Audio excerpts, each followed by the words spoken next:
그랜드 세이코에 대한 영상을 올린 후에 몇 가지 질문을 주신 분들이 있어서 그냥 첨언을 하는 형식으로 짧게 영상을 하나 만들어 볼게요. 그러니까 크게 질문의 요지는 두 가지였는데, 무브먼트하고 그 다음에 브레이슬릿에 대한 질문이 있었거든요. 근데 제가 이전 영상에서 두 가지에 대해서 설명이 좀 미흡한 것 같아서 덧붙이는 영상을 짧게 한번 만들어 보겠습니다. 이 무브먼트 자체는 저는 굉장히 그랜드 세이코의 무브먼트는 저는 훌륭하다고 생각을 해요. 이전 영상에서 오차 유래에 대해서도 얘기했지만 그랜드 세이코 자체에 대해서는 마이너스 2초부터 뭐 마이너스 4초 뭐 이렇게 얘기를 하지만, 사실 제가 실사용을 해본 결과 마이너스 2초에서 마이너스 4초 정도는 그건 실험실 얘기잖아요. 실험실 영상을 보시면 알겠지만은 케이스에 넣어서 이렇게 딱딱딱 보관을 하고 매일매일 점검을 하고 이렇게 가만히 놔둔 상태에서 오차를 측정하는 거기 때문에, 우리가 손목에 얹고 실생활을 할 때 오차율과는 당연히 차이가 날 수밖에 없어요. 그러니까 뭐 걸어 다니고 또 출근 시간에 임박해서는 뛸 수도 있는 거고요. 또 어쩔 때는 가만히 놔둔 상태에서 컴퓨터 작업을 할 수 있는 거고, 또 근무 형태에 따라서 서류 작업을 하는 사람이 다를 테고, 또 움직이는 어떤 움직임이 많은 일을 하시는 육체 노동을 하시는 분이 있을지 되고, 그렇다고 해서 뭐 그랜드 세이코를 차고 뭐 막노동을 한다던가 그러지는 않겠지만, 어쨌든 활발하게 뭔가를 옮기는 작업을 한다든지, 많이 걸어 다녀야 한다든지, 이동이 많다든지, 뭐 서서 작업을 한다든지, 다양한 근무 형태가 있을 수 있잖아요. 그랬을 때의 오차율은 당연히 이상적인 환경에서 재는 오차율과는 다를 수밖에 없죠. 그래서 제가 여러 개를 차봤는데, 제 경험상으로는 한 하루에 5초에서 10초 사이 정도가 일반적이지 않나 생각을 해요. 그래서 스펙만 보시고, 그러니까 소개된 스펙만 보시고, 내가 하루에 뭐 8초씩 빨라요, 막 이래서 진짜 갖고 오시는 분들이 있다고 해요. 매장에 다시 점검 좀 해주세요, 이렇게 갖고 오시는 분이 있다고 하는데, 그럴 경우에는 대부분 정상입니다 해서 돌려보냅니다. 매장에서도 아는 거죠. 그 정도 오차는 실생활에서는 당연한 거다. 그리고 제가 보통 가서 저는 한 5초 이내에 오차율을 보여 그러면 굉장히 잘 나온 거라고 이렇게 매장에서도 얘기할 정도니까, 그냥 너무 이렇게 그랜드 세이코가 이렇게 롤렉스 정도의 정확도를 보인다라고 생각하시면 그거는 약간 오버일 것 같아요. 제가 롤렉스도 차보고 그랜드 세이코도 차봤는데, 정확도는 사실은 롤렉스가 조금 더 좋지 않나. 물론 하루에 뭐 한 2초 정도의 차이 정도밖에 안 되지만, 그래도 롤렉스가 더 정확하지 않나라는 경험을 갖고 있어요. 그래서 그게 뭐 이렇게 그랜드 세이코가 품질이 떨어진다라는 얘기는 할 수 없을 것 같아요. 왜냐하면 롤렉스하고 그랜드 세이코는 가격 차이가 있잖아요. 그러니까 이 시계만 해도 저는 음, 익스플로러를 찼었는데, 2를 찼었는데, 이 제품하고는 보통 300만 원 이상의 차이가 나잖아요, 가격이. 물론 브랜드 파워라는 것도 있기 때문에 그렇지만, 분명히 그 가격 차이는 무시할 수 없죠. 그 정도 가격 차이가 나는 시계에서 하루에 한 2초 내외의 차이다 그러면 굉장히 훌륭한 거 아니겠습니까? 그래서 저는 이 그랜드 세이코의 무브먼트는 훌륭하다, 실생활에 전혀 불편함이 없다, 그렇게 생각을 해요. 제 경험으로는. 물론 저는 이번에 뽑기 운이 없었는지 4년 정도 돼서 약간의 부품에 손상이 있어서 다음 오버롤 할 때는 굉장히 생각한 것보다는 많은 돈을 물게 됐지만, 4년 정도면은 보통 시계에서도 부품에 손상이 있을 만한 시간이다, 넓게 봐서. 안 그랬으면 더 좋겠지만, 그런 걸 수용한다고 보면 음, 뭐 이해할 수 있는 그 정도 수준이라고 생각합니다. 다만 저도 이제 광고에 많이 현혹이 됐던 터라 4년 만에 부품을 갈아야 될 상황까지는 미처 예상을 못해서 조금 많이 좀 환상이 깨지는 계기가 됐다라는 건 부인할 수 없을 것 같아요. 그리고 그랜드 세이코 무브먼트를 얘기할 때 빼놓을 수 없는 거는 자사무 무브먼트라는 거죠. 그러니까 많은 시계 메이커가 있지만 스위스 시계도 많고 뭐 그렇겠지만 대부분은 뭐 스위스나 독일 브랜드겠지만 자기가 판매하는 시계의 모든 무브먼트를 자사해서 공급하는 시계 브랜드는 아마 롤렉스하고 그랜드 세이코 그 정도밖에 없을 것 같아요. 혹시 뭐 제가 과문한 탓인지 모르지만 어떤 브랜드가 있을지 모르겠지만 설사 있다고 해도 롤렉스나 그랜드 세이코만큼 다양한 모델을 전부 자사로 하지는 않을 거예요. 그리고 당연히 자사 모든 무브먼트를 자사로 만드는 브랜드 중에서 그랜드 세이코는 가장 저렴한 축에 속합니다. 대부분이 이제 자사 무브먼트가 들어갔다 그러면은 기본적으로 1,000만 원 언저리서부터 시작을 하니까요. 이렇게 뭐 이렇게 그랜드 세이코가 요즘은 많이 비싸졌다고 하지만 그래도 저렴한 것은 500만 원대부터 이렇게 시작을 하니까 그런 거에 비하면은 그래도 아직은 자사 무브먼트를 쓰는 메이커 중에서는 굉장히 저렴하다. 그리고 우리가 조금만 무리하면 우리 손에 넣을 수 있는 가격대의 제품군도 있다라고 생각할 수 있죠. 그 대신 장점만 있는 건 아니고요. 단점도 있는데 어이없게도 일본의 장인 정신이 좀 단점인 것 같아요. 이 그랜드 세이코를 논할 때. 왜냐면은 다른 시계들을 만약에 오버홀을 맡긴다 그러면은 음, 사제 오버홀도 그러니까 이제 민간 업체에서 하는 오버홀도 충분히 우리가 고려해 볼 수 있는 상황이거든요. 그런데 이 그랜드 세이코는 자신들만의 무브먼트에 대한 굉장히 자신감이 좋은지 프라이드가 강한지는 몰라도 이렇게 시계 업계에 계신 분들의 말을 들어보면 분해하기가 굉장히 어렵게 만들어 놨다고 해요. 그러니까 자기들이 갖고 있는 공구가 아니면 분해하기가 어렵게. 그래서 그랜드 세이코를 이제 분해를 해서 오버홀을 하려고 그러면 자기들이 이제 특별하게 공구를 맞춰서 이제 오버홀을 진행해야 된다라는 그런 말씀을 하시더라고요. 물론 그랜드 세이코를 이제 오버홀을 하는 민간 업체도 있어요. 아예 없는 건 아닌데요. 그런 어려움이 있다. 근데 그랜드 세이코만을 바라보고 자기들이 이제 공구를 따로 마련하기에는 물론 어려움이 있겠죠. 뭐 얼마나 맡기겠어요, 그랜드 세이코를 그분한테. 그런 얘기를 들어서인지 몰라도 이 사람들의 그 일본의 장이 문화라는 게 참 독특하구나. 그러니까 범용성을 고려하지 않는 것 같아요.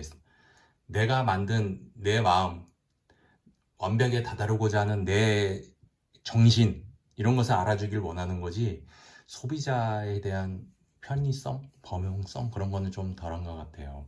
그래서 이제 우리나라에도 이제 CS 센터를 따로 이제 교육을 하고 일본에 가서 이제 막 자격 이제 검정까지 다 통과를 해서 열었다고 하는데 아직도 지난 영상에서 말했지만 자라츠 연마는 안 된다. 일본에서만 해야 된다. 그래서 오버홀을 할 때 만약에 흠집이 많아서 이제 폴리싱을 받고 싶으면 그러니까 비용을 따로 지불을 하고 일본으로 보내야 되는 거야. 거기서 이제 할인이 안 들어가요. 오버홀에 보통 15% 할인이 들어가는데 쿠폰이 나와서 구입할 때.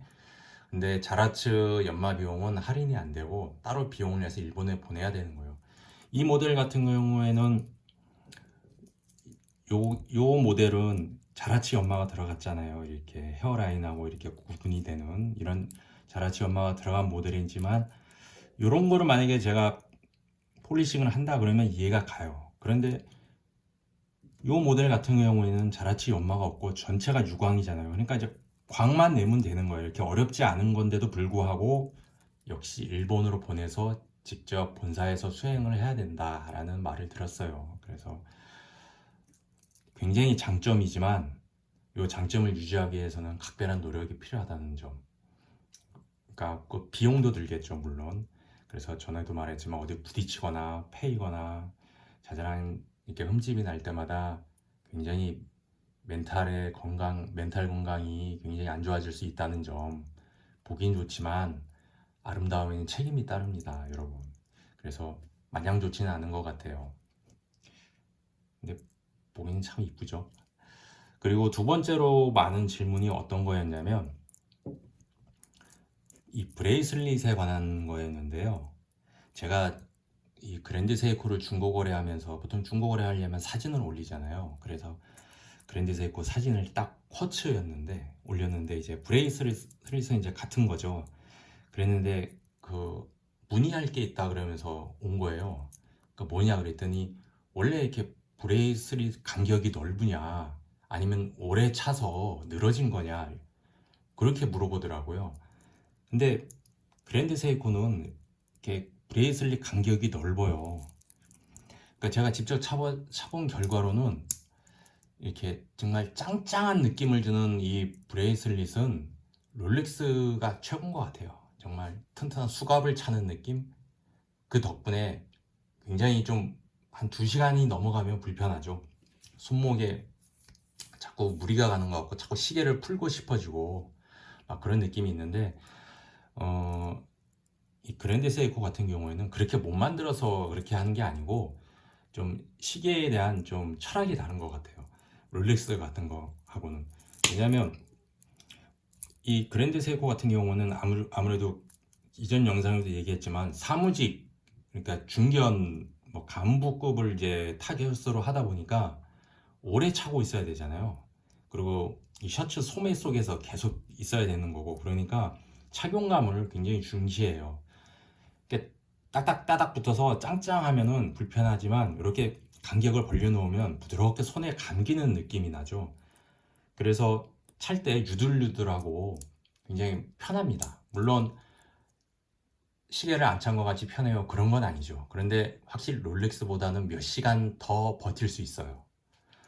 그 대신 단점이 뭐냐, 간격을 주고 착용감이 좋은 건 괜찮은데 너무 뭐랄까 좀 유격이 심하다는 느낌은 저도 받아요.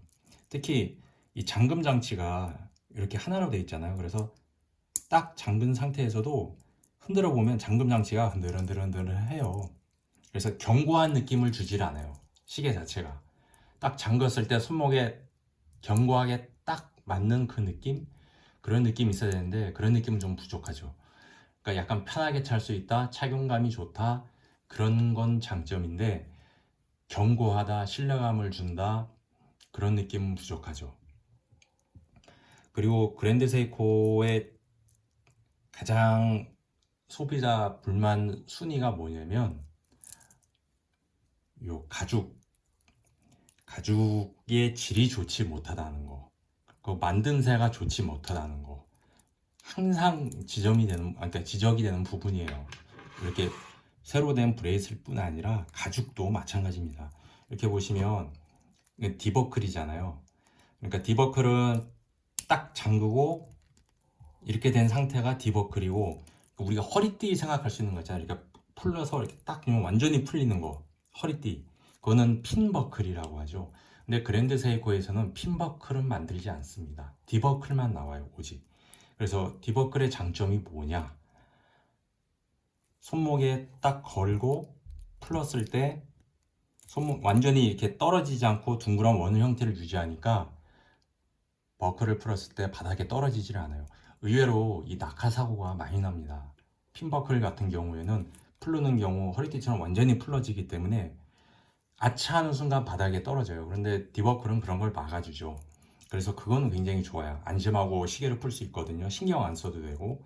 근데 단점이 뭐냐, 디버클이 이렇게 보시면 손목에 이렇게 얹힌 다음에 이 두께가 상당해요. 그래서 만약에 셔츠를 입는 분이라든가 아니면은 그 셔츠보다 더 불편한 게 뭐냐면 겨울에 파카 같은 거 있잖아요. 손목이 조이는, 그러니까 밴드형의 그런 옷을 입었을 때는 이 두께 때문에 굉장히 착용하기가 불편한 느낌이 있어요.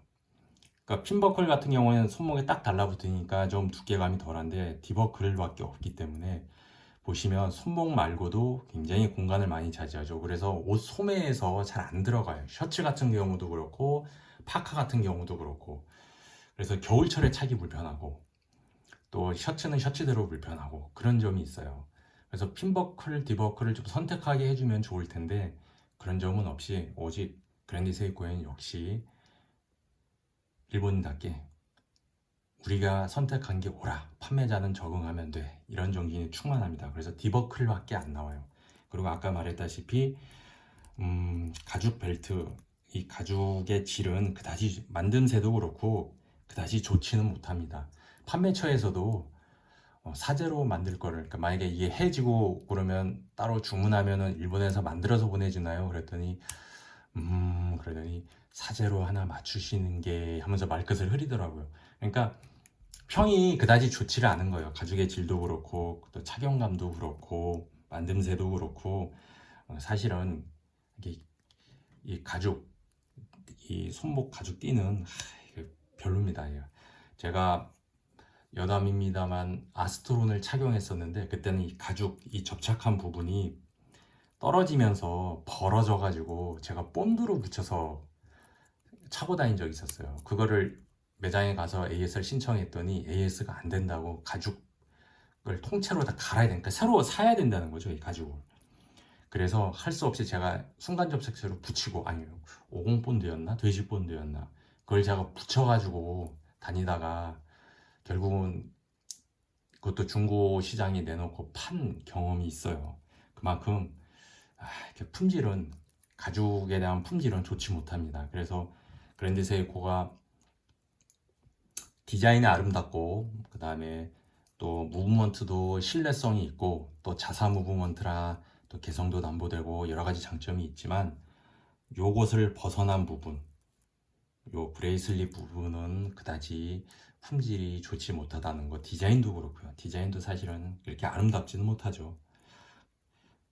제가 놀란 부분인데 예전에 쇼파드 매장에 가서 이 가죽 손목 가죽 밴드를 보고 정말 감탄한 적이 있었어요. 그 사람들은 정말 작품처럼 만들더라고요. 근데 물론 가격 차가 엄청나기 때문에 그 정도 퀄리티를 바랄 수는 없지만 확실히 좀 뭔가 개선이 있었으면 하는 부분은 있습니다. 그리고 자라치 엄마는 양날의 검이다. 아름답지만 만약에 손상이 있을 경우에는 상당한 비용을 깎아먹을 수 있다.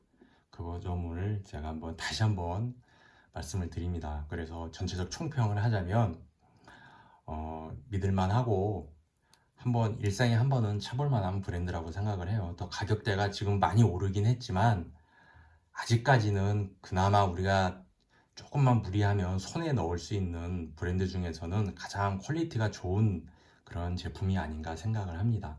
다만 이렇게 항상 어떤 영상이든 간에 이렇게 정면이나 아니면 완전히 뒤집어서 뒷면만 보여주잖아요.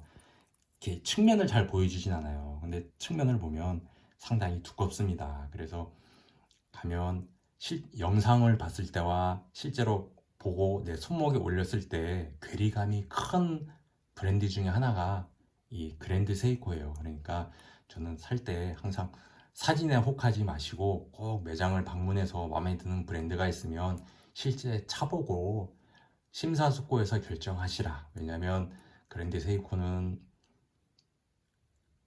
중고 가격이 굉장히 낮습니다. 그러니까 가격 방어가 안 돼요. 롤렉스 같은 류가 아닙니다. 자신들은 롤렉스에 비교를 하려고 하지만 중고가 되는 순간 현타가 와요. 굉장히 가격이 많이 떨어지기 때문에 그런 점도 고려를 하셔야 돼요. 그래서 만약에 이 두께 부분이 만약에 좀 걱정이 된다 그러면 이 스프링 드라이브를 저는 추천을 합니다. 굉장히 두께도 알맞고요. 실제 사용하기에 그 다음에 자라치 연마가 들어가서 아름답고 그 다음에 무엇보다 이 시계의 장점은 밸런스가 굉장히 좋습니다. 실제로 차보면 이 가죽 같은 경우에는 가죽은 가볍고 이 시계는 무겁고 그래서 시계가 축축 처지게 되잖아요. 근데 이 시계는 쿼츠도 그렇지만 밸런스가 굉장히 좋아요. 그래서 손목의 피로도도 훨씬 적어요. 저는 롤렉스는 좀 다른 거는 뭐 모르겠지만 밸런스가 굉장히 안 좋은 시계라고 생각을 해요. 그래서 이 브레이슬릿도 뻑뻑한 데다가 밸런스가 그다지 좋지 않기 때문에 손목의 피로도가 훨씬 빨리 오는 시계라고 저는 굉장히 찰 때마다 느끼거든요. 그에 비해서 이 그랜드 세이코는 밸런스가 굉장히 좋아서 롤렉스 같은 종류보다는 손목의 피로도가 훨씬 덜합니다. 안 찬 것 같아요. 그런 건 절대 아닙니다. 하지만 몇 시간을 더 버틸 수는 있어요.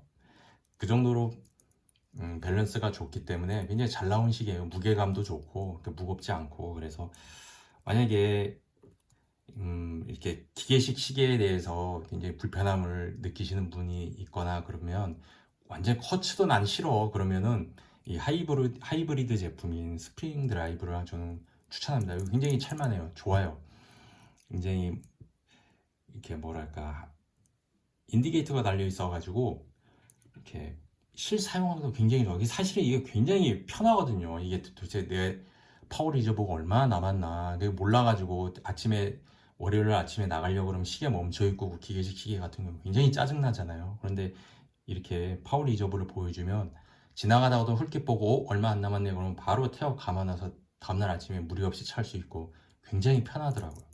그래서 저는 만약에 기계식 시계는 좀 그런데 좀 불편할 것 같아. 맨날 밥 줘야 되고 맨날 차 줘야 되고 불편해. 그러신 분들. 그렇다고 쿼츠는 전 배터리 들어가는 시계는 너무 싫어. 정 없어. 뭐 그런 분들은 이런 시계도 있다는 거, 선택지가 있다는 거 말씀드립니다. 오늘 영상은 여기서 끝내겠습니다.